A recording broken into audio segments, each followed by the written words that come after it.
एक गांव है बेलपुर। सुनने में तो बिल्कुल आम सा लगता है ना। लेकिन कहते हैं कि जैसे ही सूरज ढलता है, इस गांव की हवा में एक अजीब सी ठंडक घुल जाती है। लोगों की माने तो अंधेरा होते ही गांव के उस पुराने पीपल के पेड़ के नीचे एक साया उभरता है, एक माँ का, जो आज भी अपने बच्चे को ढूंढ रही है। तो चलिए आज इस कहानी की तह तक चलते हैं। इस पूरी कहानी का दिल, इसकी आत्मा बस इसी एक सवाल में धड़कती है। मेरा बच्चा कहाँ है? सोचिए, एक ऐसा सवाल जो आज भी बेलपुर की हवाओं में, वहां के खेतों में गूंजता है। एक माँ की ऐसी पुकार जिसका जवाब शायद किसी के पास नहीं है।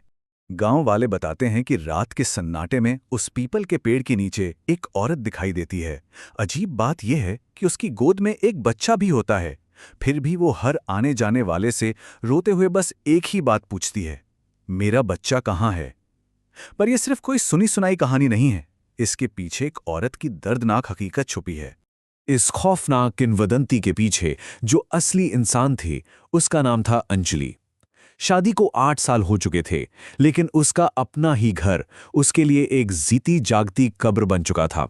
एक ऐसी जगह जहां उसे हर रोज, हर पल जिंदा दफन किया जाता था। और उस घर में उसकी पहचान सिर्फ एक शब्द से थी, बांझ। पता है, ये सिर्फ एक शब्द नहीं था।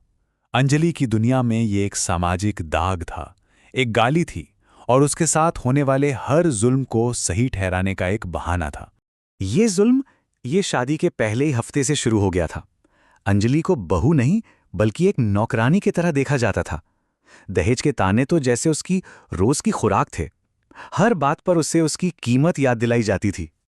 और कुछ सालों बाद जब दहेज के ताने पुराने हो गए, तो निशाना बनी उसकी कोख।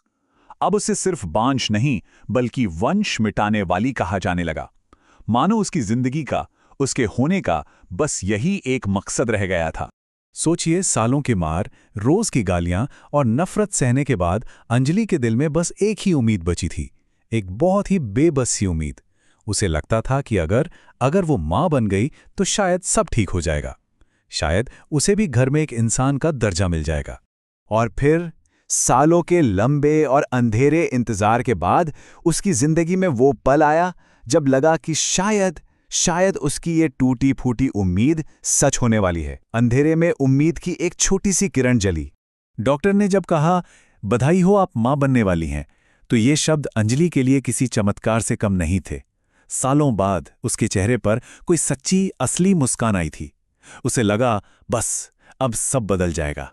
लेकिन ये खुशी कितनी देर टिकती। जब उसने घर आकर ये खुशखबरी सुनाई तो जवाब मिला, हमें तो बस वारिस चाहिए, तू तो बस एक जरिया है। एक पल में उसे एहसास करा दिया गया कि बच्चा उनका है, वो तो बस उस बच्चे को दुनिया में लाने का एक माध्यम है, और कुछ नहीं। हालत सुधरने की जगह और भी बदतर हो गई। अब वो गर्भवती थी, लेकिन सुबह से रात तक वही घर का काम, वही भारी वजन उठाना, और खाने में वही बची खुची या बासी रोटी। उसका शरीर अंदर से खोखला होता जा रहा था, लेकिन किसी को कोई फर्क नहीं पड़ता था। डॉक्टर ने तो साफ साफ चेतावनी दे दी थी कि अगर उसे ठीक से खाना और जरूरी आराम नहीं मिला तो उसकी और बच्चे दोनों की जान खतरे में पड़ जाएगी। ये एक सीधी साधी वार्निंग थी, जिसे उसके परिवार ने सुना और अनसुना कर दिया। और फिर एक रात वो हुआ जिसने इस दर्द भरी कहानी को एक खौफनाक मोड़ दे दिया।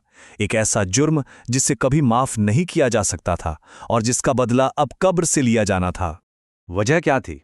ठंडा खाना। उसका पति रघुवीर नशे में धुत था। उसने अंजलि को मारना शुरू कर दिया, और उसके सास ससुर वो बस चुपचाप खड़े देखते रहे। अंजलि बस एक ही बात कहती रही, मेरे पेट में बच्चा है, उसके लिए रुक जाओ। लेकिन कोई नहीं रुका। और फिर अपने पेट पर हाथ रखे हुए अंजलि हमेशा के लिए खामोश हो गई। इसके बाद जो हुआ वो शायद मौत से भी ज्यादा डरावना था। उन तीनों ने मिलकर अंजलि की लाश को घर के पीछे खेत में एक छोटा सा गड्ढा खोदकर दफना दिया। और फिर वो घर आए, हाथ धोए, चुपचाप अपना खाना खाया और जाके सो गए, जैसे कुछ हुआ ही ना हो। तीसरी रात को उस घर में एक नवजात बच्चे के रोने की आवाज गूंजने लगी। अगले ही दिन गांव वालों ने पीपल के पेड़ के नीचे एक साये को देखने की बात कही। और फिर तो हर रात रघुवीर के परिवार को चीखें सुनाई देती, परछाइयां दिखती, और सोते हुए दम घुटने का एहसास होता। उनका किया हुआ जुर्म अब उनके सामने खड़ा था। कुछ ही दिनों बाद एक सुबह उस घर में तीनों की लाशें मिलीं। उनके चेहरों पर बेइंतहा खौफ था। मौत की वजह? कोई बीमारी नहीं, सिर्फ डर। अंजलि का बदला अब पूरा हो चुका था। गांव में दहशत फैल गई। एक तांत्रिक को बुलाया गया। उसने पुष्टि की कि ये अंजलि की ही अतृप्त आत्मा है। उसकी शांति के लिए गांव वालों ने उसकी लाश को जमीन से निकालकर उसका पूरे रीति रिवाज से अंतिम संस्कार किया। उसे उसकी पसंदीदा चॉकलेट और बचपन की गुड़िया भी चढ़ाई गई। लेकिन सवाल यह है, क्या एक आत्मा जिसके साथ इतना जुल्म, इतना अन्याय हुआ हो, वो कभी सच में शांति पा सकती है? क्या कुछ जख्म इतने गहरे नहीं होते कि वो मौत के बाद भी नहीं भरते? क्योंकि ये सब कुछ करने के बाद भी कहानी खत्म नहीं हुई। आज भी बेलपुर के लोग कहते हैं कि जब खेतों में ठंडी हवा चलती है, जब सन्नाटा गहरा होता है, तो उस मिट्टी से एक साया उभरता है। एक माँ का साया, जिसकी गोद में उसका बच्चा तो है, पर आंखों में अधूरी ममता और होठों पर आज भी वही एक सवाल है, मेरा बच्चा कहाँ है?